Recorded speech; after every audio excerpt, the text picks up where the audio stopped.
বাংলাদেশে জুলাই গণঅভ্যুত্থানে ছাত্রদের নেতৃত্বে হওয়া বিক্ষোভে চালান প্রাণঘাতী দমন অভিযান এবং সরাসরি সাবেক প্রধানমন্ত্রী শেখ হাসিনার অনুমোদনে এটি হয়েছিল এমনটা জানিয়েছে ব্রিটিশ সংবাদ মাধ্যম বিবিসির অনুসন্ধানী ইউনিট বিবিসি আই ইনভেস্টিগেশন।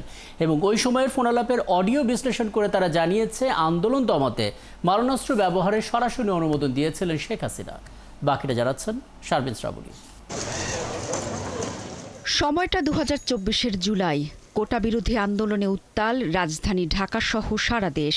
আর বিক্ষোভ দমাতে শুরু থেকেই কঠোর অবস্থানে হাসিনা সরকার। জুলাইয়ের মাঝামাঝি ছাত্রদের সেই বিক্ষোভে প্রাণঘাতী দমন অভিযান চালানো হয়। বুধবার এক প্রতিবেদনে তথ্য জানিয়েছে ব্রিটিশ সংবাদ মাধ্যম বিবিসি। জুলাই অভ্যুত্থানের সময় বিক্ষোভ দমন অভিযানে প্রাণঘাতী সহিংসতার সরাসরি অনুমোদন দিয়েছিলেন শেখ হাসিনা। এমন একটি ফোন কলের অডিওর সত্যতা যাচাই করেছে বিবিসিআই। এবছর মার্চ মাসে অনলাইনে ফাঁস হওয়া ওই অডিওতে শেখ হাসিনাকে বলতে শোনা যায় তিনি তার নিরাপত্তা বাহিনীকে বিক্ষোভকারীদের বিরুদ্ধে মারণাস্ত্র ব্যবহারের অনুমতি দিয়েছেন এবং নির্দেশ দিয়েছেন বিক্ষোভকারীদের যেখানেই পাওয়া যাবে গুলি করা হবে। একজন অজ্ঞাতনামা জ্যেষ্ঠ সরকারি কর্মকর্তার সঙ্গে হাসিনার কথোপকথনের ফাঁস হওয়া অডিওটি এখন পর্যন্ত সবচেয়ে গুরুত্বপূর্ণ প্রমাণ, যা নির্দেশ করে তিনি সরাসরি সরকার বিরোধী বিক্ষোভকারীদের উপর গুলি চালানোর অনুমতি দিয়েছিলেন।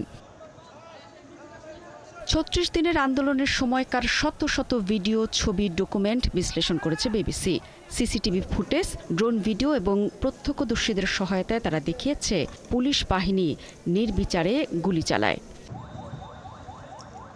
ফাঁস অডিও সম্পর্কে জানেন এমন একটি সূত্র বিবিসিকে জানিয়েছে ওই ফোন কলটি করা হয় ১৮ জুলাই। তখন শেখ হাসিনা তার সরকারি বাসভবন গণভবনে ছিলেন। ব্রিটিশ ফরেনসিক অডিও বিশেষজ্ঞ দল ইয়ারশট এবং বাংলাদেশের ক্রিমিনাল ইনভেস্টিগেশন ডিপার্টমেন্ট সিআইডি অডিওটি পরীক্ষা করে অবিকৃত এবং বিশ্বাসযোগ্য বলে নিশ্চিত করেছে। বিবিসির দেখা পুলিশের নথিপত্র অনুযায়ী শেখ হাসিনার ওই ফোন কলের পরবর্তী দিনগুলোতে সামরিক মানের রাইফেল ঢাকা শহর জুড়ে ব্যবহৃত হয়েছিল। জাতিসংঘের তদন্তকারীদের মতে জুলাই-আগস্ট গণঅভ্যুত্থানের সময় প্রায় ১৪০০ মানুষ নিহত হন।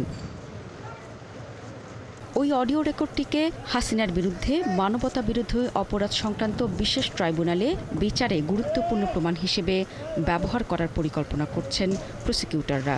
হাসিনার অনুপস্থিতিতেই এই বিচার চলছে। শেখ হাসিনার পাশাপাশি বিক্ষোভকারীদের হত্যাকাণ্ডে সাবেক সরকার ও পুলিশের কর্মকর্তাদেরও অভিযুক্ত করা হয়েছে।